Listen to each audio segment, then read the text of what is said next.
This video is for entertainment purposes only and is not financial advice.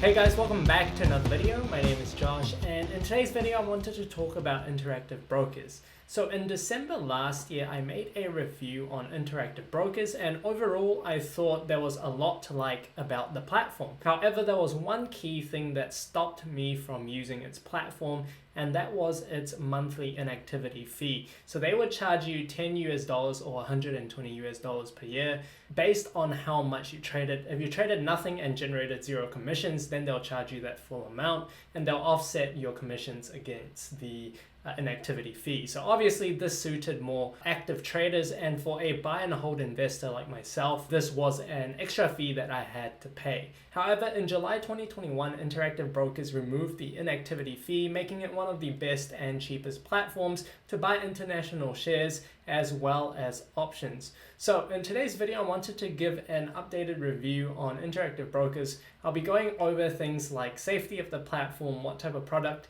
you can buy on Interactive Brokers. We'll also discuss some of the fees involved and compare it against New Zealand brokers such as Hatch, Sharesies, and Stake.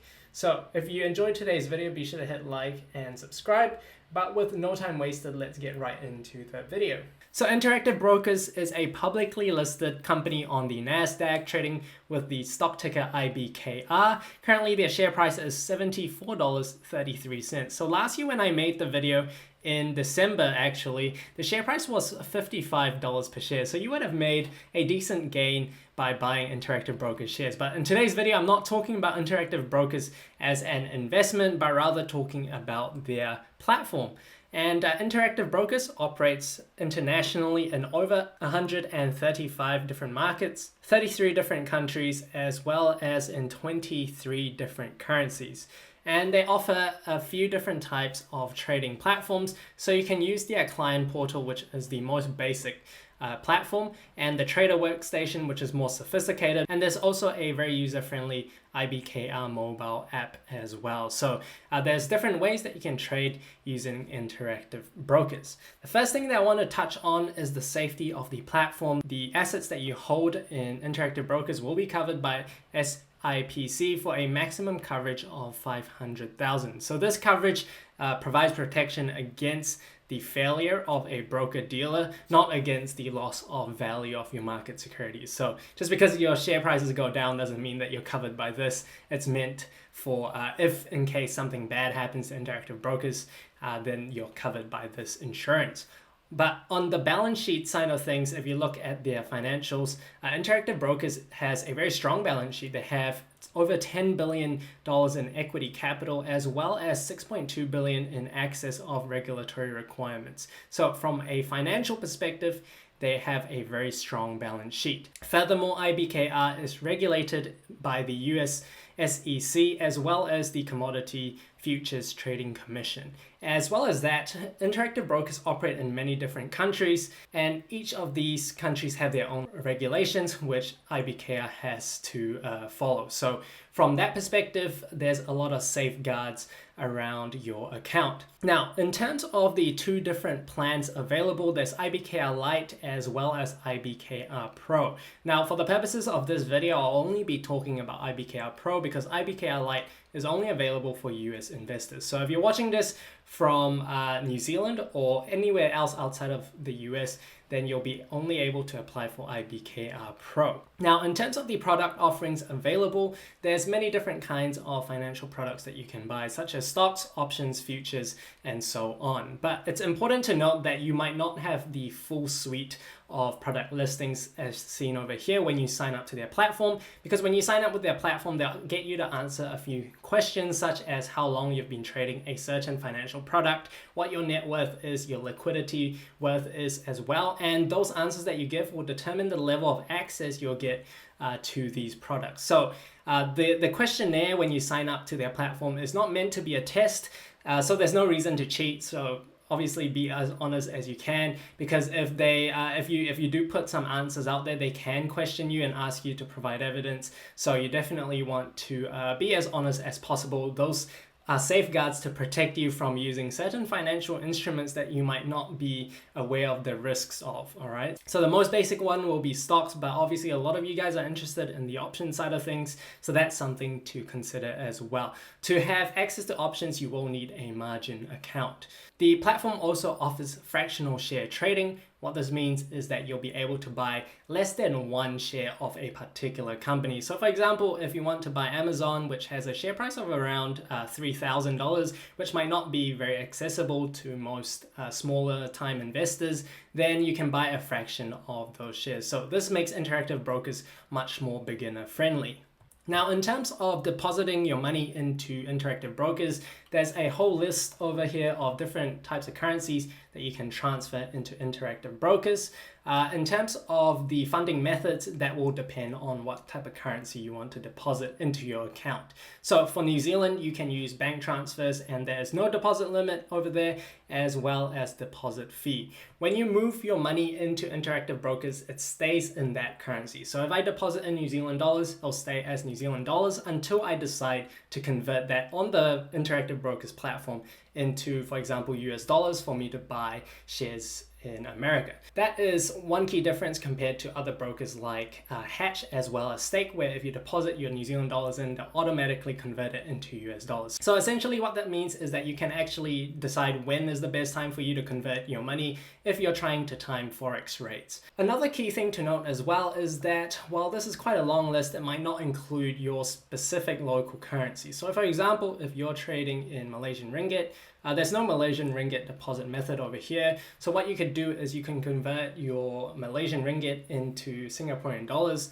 deposit that into a Singaporean bank account, and then move it onto interactive brokers. So you can do that using Wise. I've used Wise for quite some time now to convert currencies. You can check out a link down below. They have one of the lowest Forex fees out there for converting your currencies into other currencies.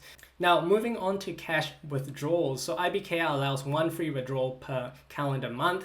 And after the first withdrawal of any kind, interactive brokers will charge a fee listed below for any subsequent withdrawals. So the fee will depend on the currency involved. So now to the juicy part, the commissions, which is what most people want to know. There's two different pricing plans that interactive brokers charge. The first one is tiered and the second one is fixed. So I'm going to go through the tiered one first. The tiered one does depend on how much volume you're trading. So for any amounts below 300,000 shares, not dollars, but shares, that will be 0.35 cents per US stock with a minimum per order of 35 cents. So the more you trade, the lower the per share basis comes to. It's very important to note that with the tiered plan, this does not include any exchange, regulatory, and clearing fees. So this 0.35 cents doesn't include that. So this will depend on what type of exchange you're trading on, and it will vary from different exchanges.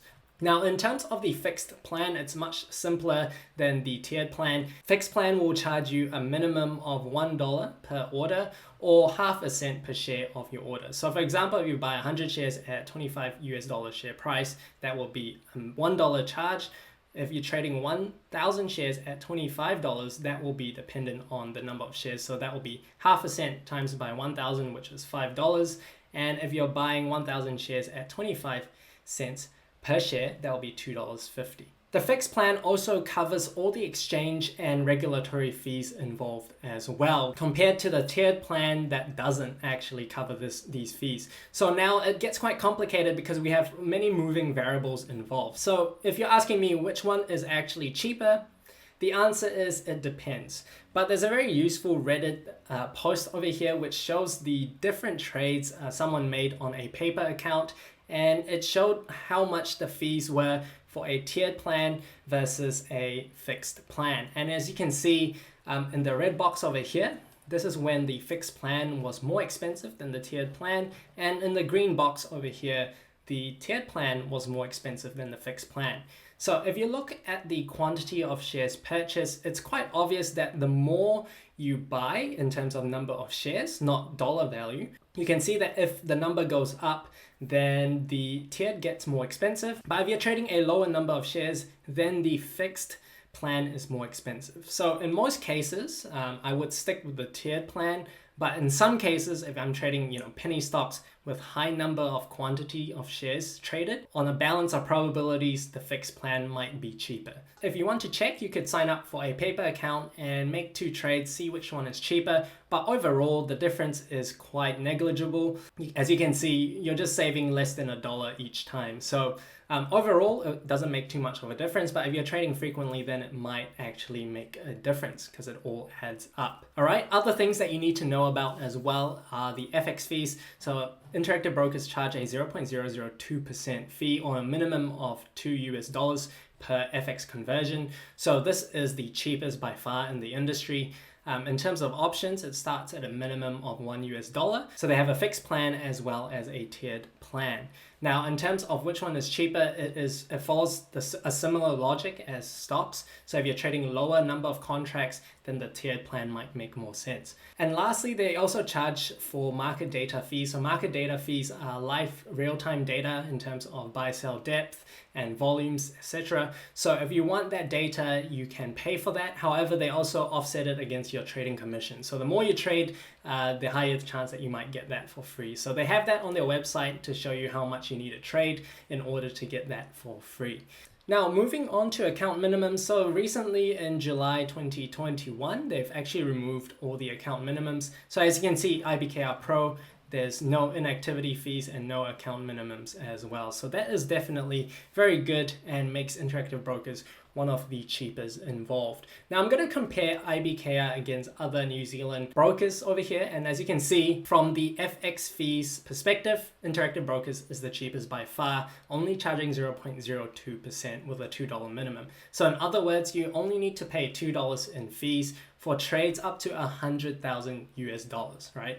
If you look at what the other brokers are charging, for example, if you're trading through Sharesies, $100,000 FX trade will cost you about $400 under Sharesies. So you're paying $2 with Interactive Brokers versus $400 with Sharesies. So that's a pretty big gap. Now, in terms of brokerage fees, Stake is the best option with no brokerage fees. However, remember, Stake has a very high FX fee of 1%. So in most cases, Interactive Brokers is still cheaper. Now, in terms of account fees, it's pretty standard nowadays that there's no account fees. So Sharesies removed their account fees not too long ago as well. So overall, Interactive Brokers is one of the best brokers in New Zealand to buy US stocks. As well as that, Interactive Brokers offer other countries as well. So if you want to buy Alibaba on the Hong Kong exchange, you can do that with Interactive Brokers, but not with the other ones over here. And if you want options trading as well, then Interactive Brokers is the only one that offers that. So take that as you will. Now, another thing to note as well is that Interactive Brokers offers the best pricing execution. So there's something called IB Smart Routing, which essentially searches for the best firm, stock, option, and combination prices available at the time of the order and seeks to immediately execute your order electronically. So for example, the IB Advantage is about 47 cents per 100 shares net in US dollars. And the reason why they can actually deliver this advantage is because Interactive Brokers has access to hidden institutional order flows that might not be available at exchanges. As well as that, it also finds the exchanges offering the best rebates and pass these rebates on to you as well. So that's why you might be able to get a better price when you execute on Interactive Brokers. So definitely it's important to consider all the factors involved. And if you're dealing with larger sums of money, then getting a slightly better price than another broker could actually add up to quite a significant benefit. Now, if you're looking to transfer your shares out from your existing broker, Interactive Brokers offers share transfers supported by ACATS and FOP methods for US shares and other methods for other international shares. So Interactive Brokers do not charge any fees for incoming or outgoing ACATS transfers. However, the sending or receiving broker may charge a fee. So for example, if one is transferring shares from Hatch to Interactive Broker, Drive Wealth, which is Hatch's broker, will charge $50 on this transfer. So personally, I'm in the process of moving all my stocks from Drive Wealth into Interactive Brokers, and I'll give you guys an update. Might leave a comment in the comment section down below on how long it took for the shares to actually move over. But overall, I quite like Interactive Brokers, and because they've removed their inactivity fee, I've decided to use Interactive Brokers as my main platform for buying international shares. That's all for today's video. Let me know what you think about Interactive Brokers. If you have any questions, leave them down below as well. I'll try to answer them, but hopefully this serves as an updated guide for Interactive Brokers, and definitely one to consider if you're looking to trade options or stocks from other countries as well. So if you're interested in Interactive Brokers, definitely check the link down below. But thank you guys for watching. Hopefully you guys enjoyed it. If you did, be sure to hit like and subscribe. And until next time, take care.